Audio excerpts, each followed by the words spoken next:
Now Lionel Messi playing football makes 13 crores every week. This is the kind of money I'm struggling for. In economic terms, what gives anything its value? Why are some items high in terms of value, some items low in terms of value, or in the absence of both, you do not comprise the demand of a specific item. If you continue to spend on movies, that means you're left with lesser money to do other things. Price elasticity of demand is the extent to which its quantity demanded is going to change if the prices of that item change. Here, we are not interested in knowing the direction of change. If you are only interested in knowing the magnitude of change, you will simply take a modulus here. Maybe you're going to lose that cable connection. Maybe you're going to lose on having a great phone now. Hello everyone and welcome back. This is going to be the second video in our NCERT series on Indian economy, available for free on PW OnlyIAS's YouTube channel. Before I start today's lecture, I have an important announcement to make. If you want to download the notes for this lecture, just click on the link given in the description. Now let us begin our lecture. In the last class, we were discussing various types of work, various types of economic activities, which kind of work is called an economic activity, and then what do we mean by an economy, and what is the sectoral classification of any economy. This is what we covered in lecture number 1. Today's lecture is about something very different. Today's lecture is about value. What is it that makes some things more valuable while other things are not as valuable? Consider this with an example. Do you know Lionel Messi, when he was at his peak of his career, how much money was he making? At the peak of his career, in around 2015-16, Lionel Messi was commanding around 1.3 million euros. This is not the money that he was making every year. This is 1.3 million euros he was making every week just by playing football. Now, for the sake of simplicity, 1.3 million euros translates to around 13 crore Indian rupees every week. Now, Lionel Messi playing football makes 13 crores every week. This is the kind of money I'm struggling for. If you give me 13 crores, I will just stop working. In fact, not just me, many teachers like me would struggle to make a corpus like 13 crores. Why is it that teachers do not get paid as much while Messi makes this amount of money in a single week? Is it that what Messi does is far more important and what teachers do is not as important? I'm sure many of you would disagree. Teachers shape the course of nations. While if you don't watch football, you will still survive. Not just survive, you may even thrive. Then what is it that assigns such little value, monetary value, to what teachers do and assigns so much value to what Messi does? The answer to this question lies in what we call scarcity. What is it that assigns value to anything? It is its scarcity. Now consider this. How many footballers do you really know who can decimate 5 to 6 defenders all at once, who can run through them like a hot knife running through butter? If I allow you to think, you may run your mind and you will still not be able to come up with an answer of how many footballers do you think have the same skills as Lionel Messi. Of course, if there are many footballers who could do what Messi does, all of them would have been footballing greats. But if I get you to count the number of footballing greats, you can possibly count them all on your fingertips. There are not as many players with the kind of skills that Messi has. His skills at football are insane. Compare this with the skills of teaching. There are many people like me who can teach at an average or better than average levels.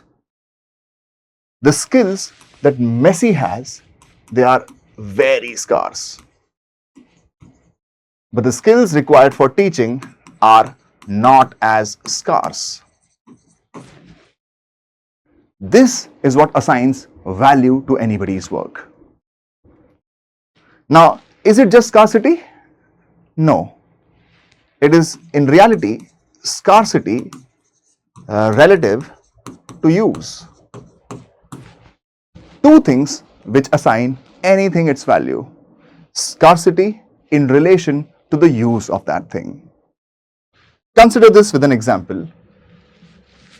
One of the most stable and one of the scarcest elements on Mother Earth is rhenium. The use of rhenium happens in jet engines. Rhenium is also used to make lead-free petrol. It is one of the scarcest elements on Mother Earth. Do you know what is the market price of rhenium? 1 kg of rhenium comes at 1 lakh rupees. Now compare this with gold. In 1 lakh rupees, you're going to get only 10 grams of gold. Now, is it because gold is more scarce compared to rhenium? No. The answer is gold is not as scarce as rhenium, but in terms of uses of gold, many people find gold useful, while the uses of rhenium are far too limited. So what is it that assigns anything its value? It's not just the scarcity of that thing, it is scarcity in relation to its use. Consider another example. Before lithium was used extensively in battery technology, the prices of lithium were not as high. But since 2022, the prices of lithium have increased so much, it's because newer and more uses of lithium were discovered in battery technology.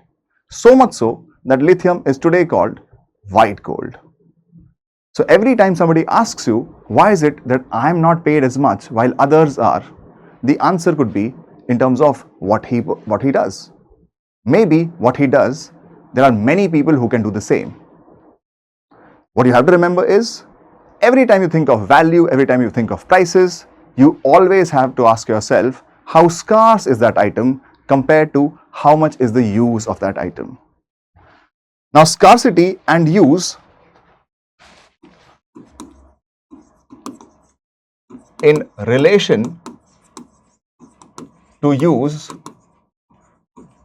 create two very important microeconomic concepts. The use of an item is going to create its demand, while scarcity is going to determine its availability or its supply. So fundamentally, what gives anything its value? It's scarcity in relation to its use.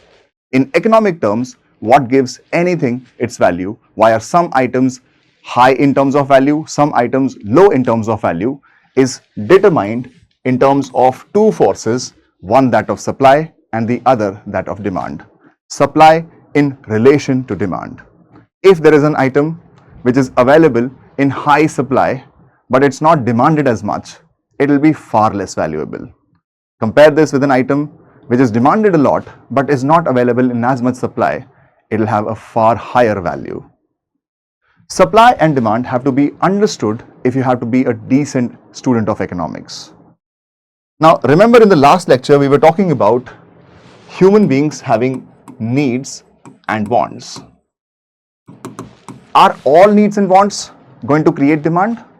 For instance, if I ask you, how many of you would want to own a beach property in Goa?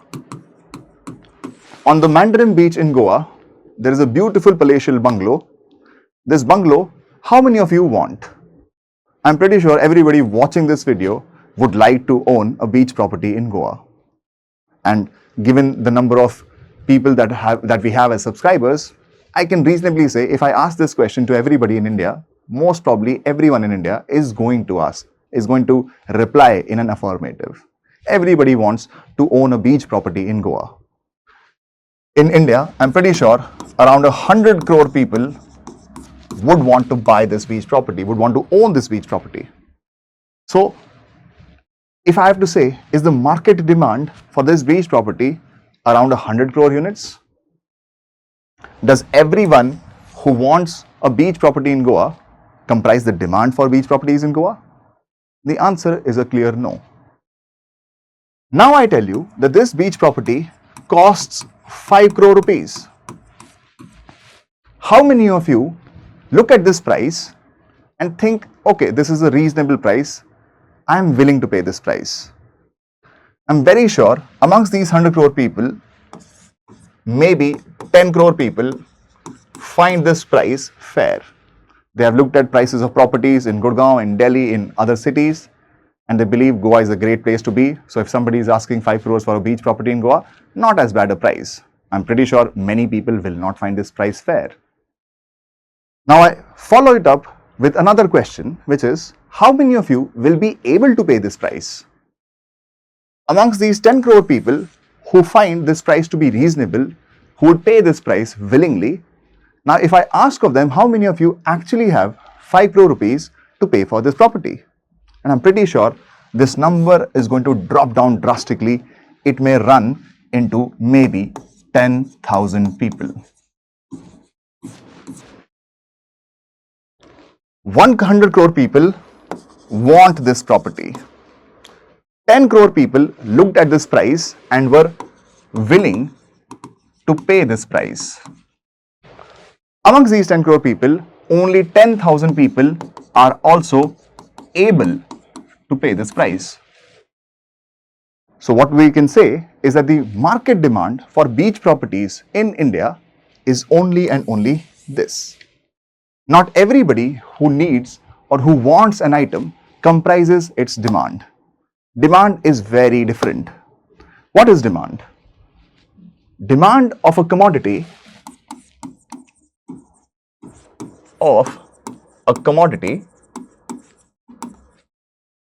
is the quantity demanded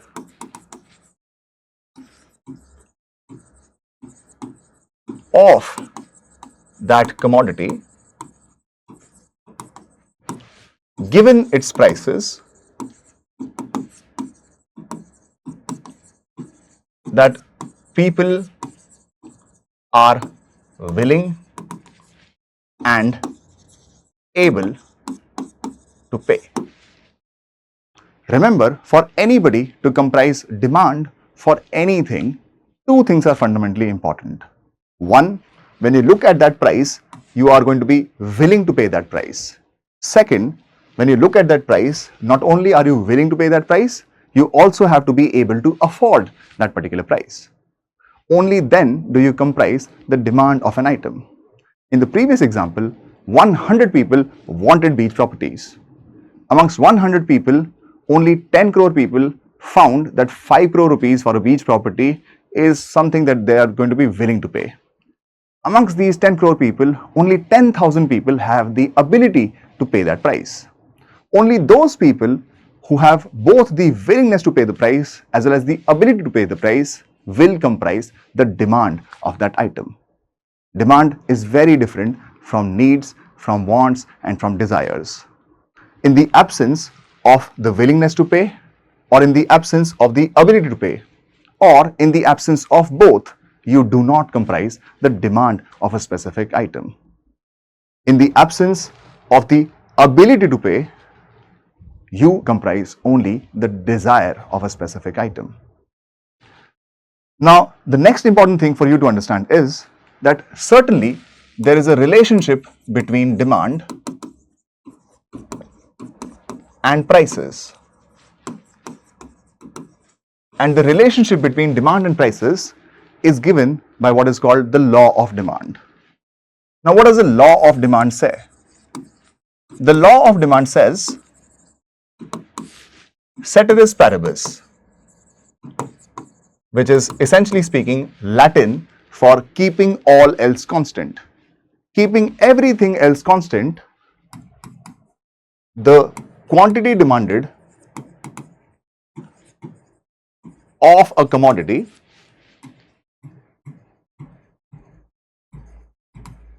varies inversely in relation to its prices. Simply, QD is inversely related to prices. Consider this with an example. iPhone 17, which has been released only yesterday, has been priced at rupees 83,000. Now, many people in India will be willing to pay 83,000 for an iPhone and will also be able to pay 83,000 rupees for an iPhone.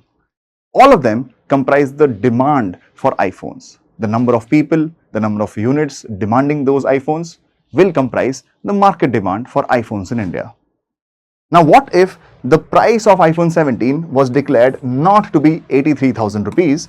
Let's say it was 1.5 lakh rupees.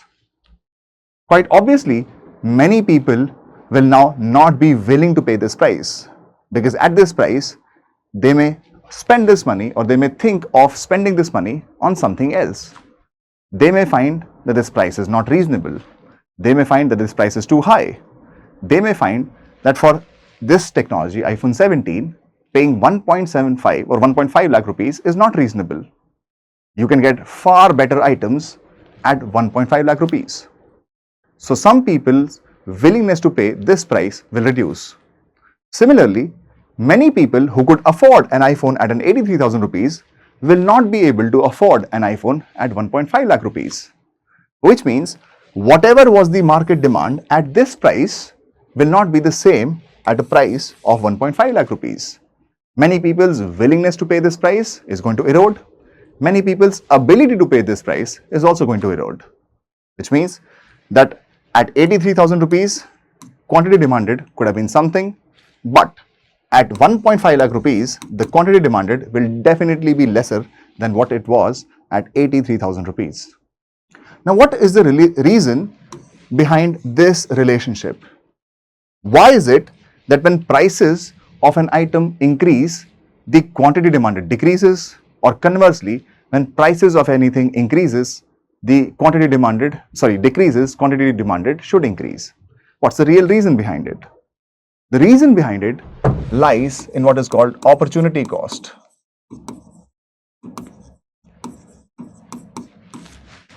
Now, what is opportunity cost? Opportunity cost is the cost of the next best alternative foregone when a choice is made. Consider this with a simple example. As an aspirant, you have a limited monthly budget.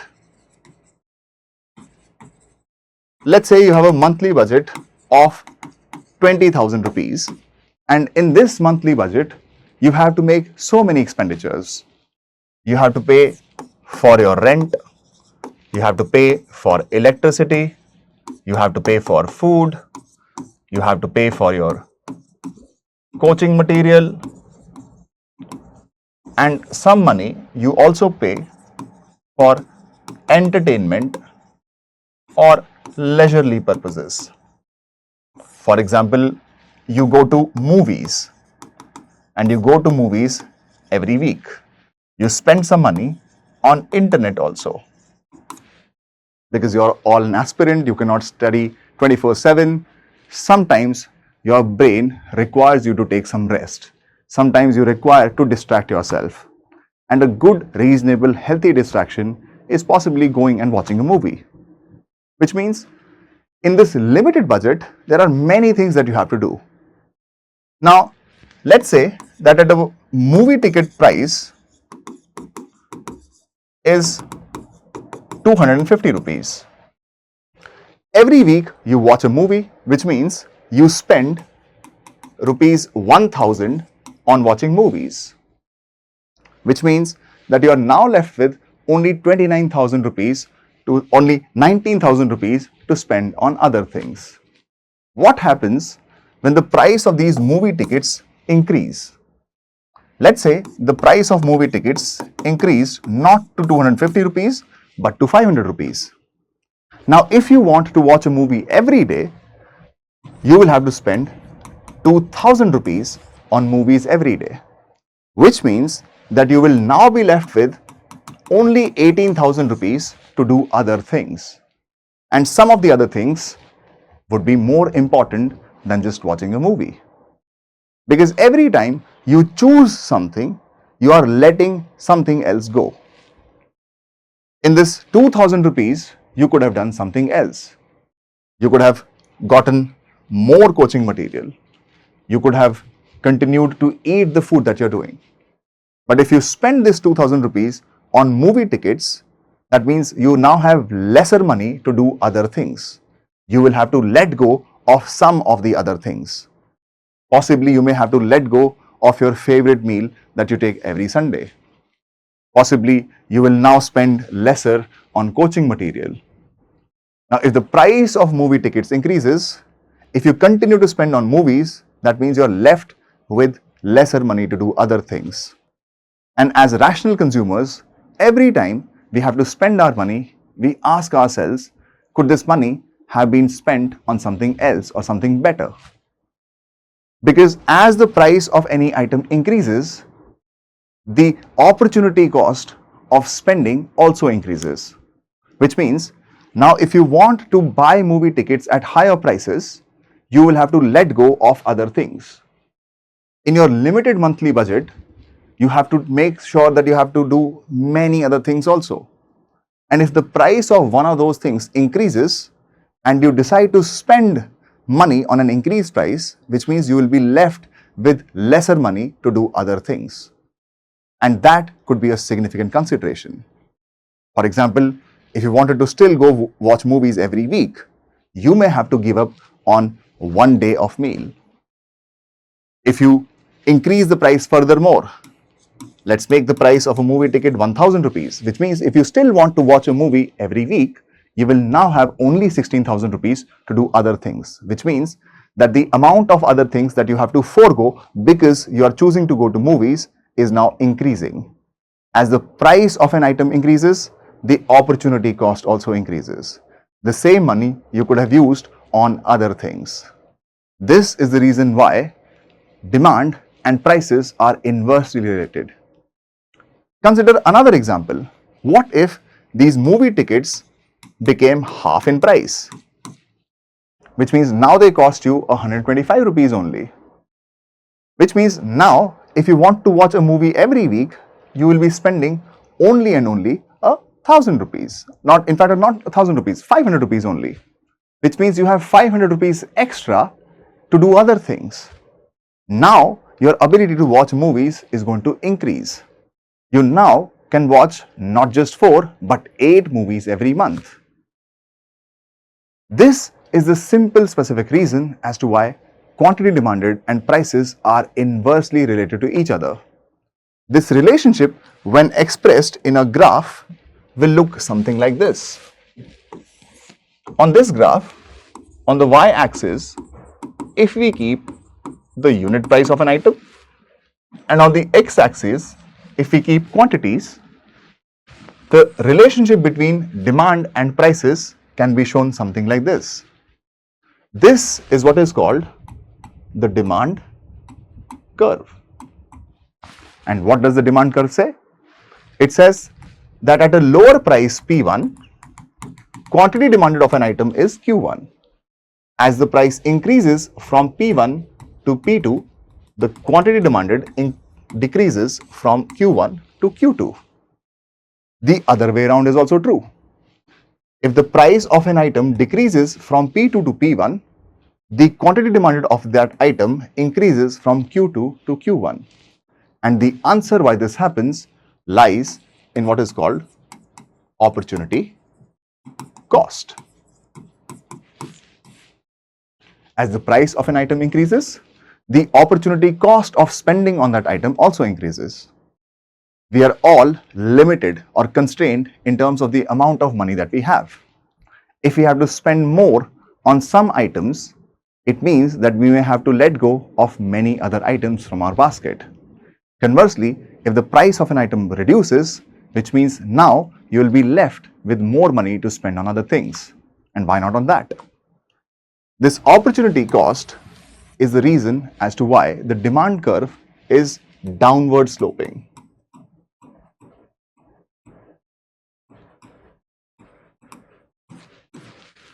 The demand curve, like I said, is a graphical representation of the relationship between two things, between price of a commodity and its quantity demanded. And when you look at the demand curve for most items, you will find that the demand curve is downward sloping, negatively sloping, which simply indicates that the relationship between prices and quantity demanded is inverse. Now, this relationship is given to us through the law of demand. We now know that normally the items, their quantity demanded and their prices are inversely related to each other, which means as the prices of a commodity increases, its quantity demanded should decrease and vice versa. Another important relationship is, now that we know that if the price of an item increases, its quantity demanded should decrease and vice versa, the other important question for us to answer is, how much will the demand increase or decrease if the prices of an item change? The answer to that question lies in another important concept, which is called elasticity. The elasticity of demand. What is elasticity? Elasticity, to be defined simply, is the responsiveness, the sensitivity of anything. And in this case, we are interested in knowing how sensitive is demand to prices, which means when prices change, how much will demand change? That is called price elasticity of demand. The price elasticity of demand is the extent to which its quantity demanded is going to change if the prices of that item change. For instance, consider a Coke can. When the Coke can is priced at 40 rupees, in India, the demand for Coke can, let's say, is 10 lakh cans. If the price of Coke can increases from 40 rupees to 50 rupees, how much should the demand of Coke cans decrease? Let's say the demand for Coke cans now decreases to 5 lakh rupees. This is the law of demand in action. As the price of Coke can increases, its quantity demanded should decrease. How much is what is given to us by what is called elasticity. Price elasticity of demand is simply put percentage change in quantity demanded of an item subject to percentage change in the prices of that item. In this case, the example is of Coca-Cola cans. How elastic is Coca-Cola cans will depend upon how much its demand changes when its prices change. Now consider the price change here. Prices have increased from 40 rupees to 50 rupees, which means the percentage change in prices is 50 minus 40 upon 40 times 100. This is 10 upon 40 times 100, which is 25%. Prices have increased by 25%. Now consider the change in demand. What is the percentage change in demand? This is 5 lakhs minus 10 lakhs upon 10 lakhs times 100. The demand has simply halved. This is a reduction in demand by 50%, which means that the elasticity of Coke cans is going to be the change in demand, which is minus 50%, upon change in prices, which is 25%. This is going to be minus 2. Now minus 2, minus represents the direction of change. What happened was prices were increasing, so the direction of change is positive, while the quantity demanded is decreasing. That means the direction of change is negative. Minus 2 represents how much is the demand of a Coke can going to change if its prices change. And in this case, 1% change in the price of Coca-Cola means 2% change in its demand. More specifically, 1% increase in the prices of Coca-Cola means a decrease of 2% of its quantity demanded. This concept is called elasticity, elasticity of demand. Now, price elasticity of demand is typically expressed only in terms of magnitude, which means we will take a modulus here. We are not interested in knowing the direction of change. If we are only interested in knowing the magnitude of change, you will simply take a modulus here, which means it will be modulus percentage change in quantity demanded of an item divided by percentage change in the price of that item. In our example, the quantity demanded reduced by 50% while the prices had changed by 25%. This is going to be mod of minus 2, this is 2. How do you read this 2? You will read it like 1% change in price leads to how many percentage change in quantity demanded? The answer is 2. Now, when you look at price elasticity of demand, you can clearly see there is something in the numerator and something in the denominator. This would be x by y, where x is the percentage change in quantity demanded of an item and y is the percentage change in its prices. Now, since this is a fraction, theoretically, what values can this take? This can take the following values. Can it take a value of 0? Can it take a value of 1? Can it be more than 1? Can it be less than 1?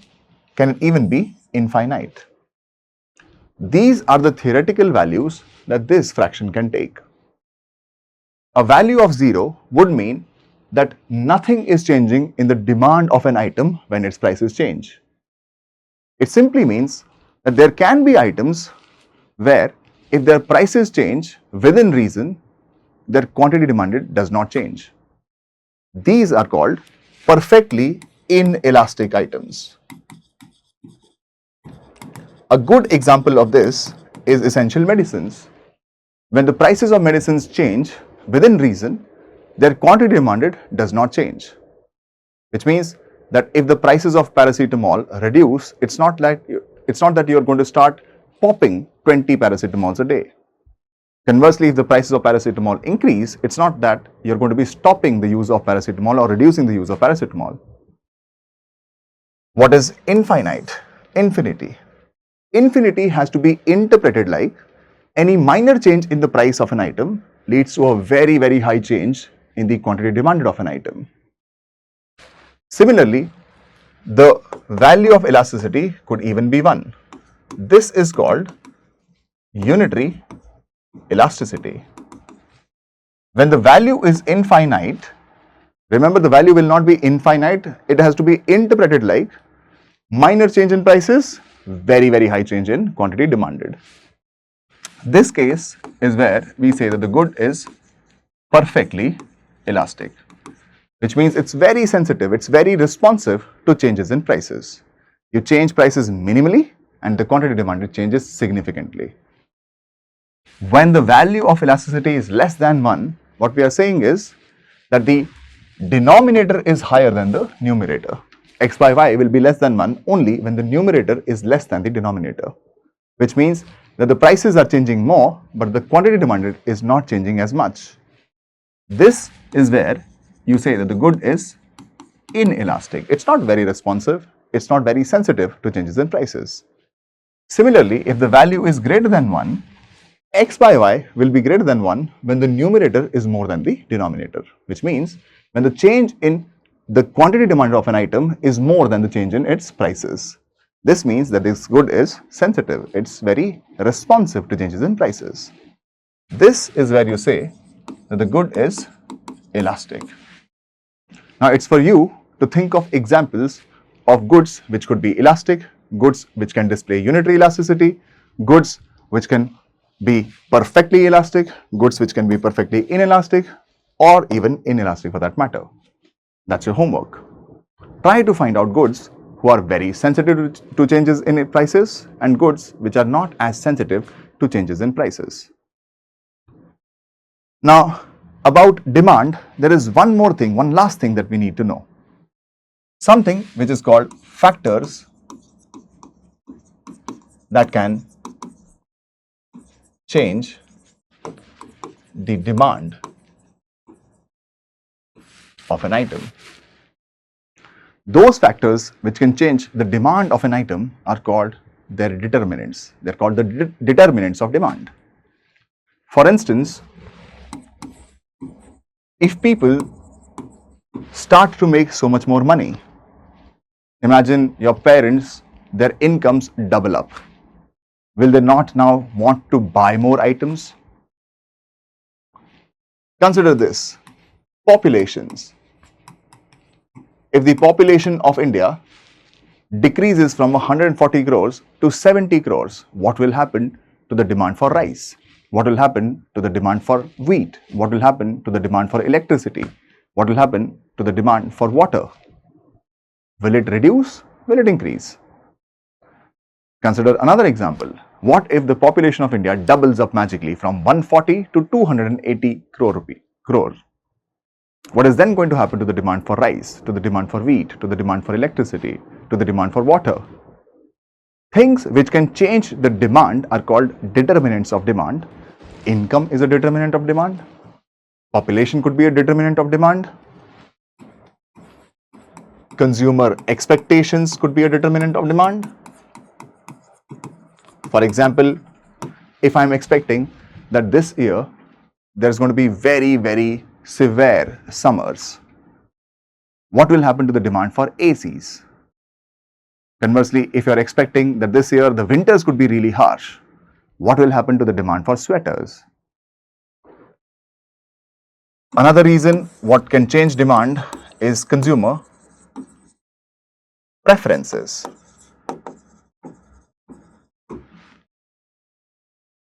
What if people in India become vegetarian? What if everybody in India becomes vegetarian? What is going to happen to the demand for meat products? Is it going to decrease? Is it going to increase? Conversely, what if more people in India decide to become non-vegetarian?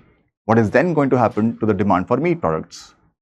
Will it have any influence or not? That's the question you have to ask. What else can be the reason behind changes in demand?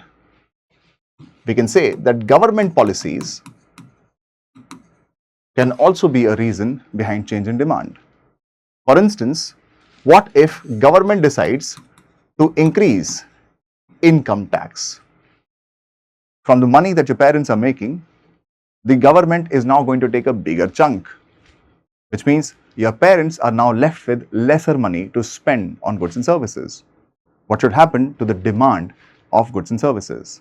Maybe you're going to lose that cable connection. Maybe you're going to lose on having a great phone now. Maybe you're going to lose out on going out to movies anymore. Conversely, what if government decides to ban the use of petrol cars? What is going to happen to the demand of petrol cars? Or what is going to happen to the demand of electric vehicles? Government policy can also have an impact on demand. It can both increase it, it can both decrease it. Similarly, we can also talk about technology. Improvements in technology are reasons behind the increase in demand of some items and reduction in demand of others.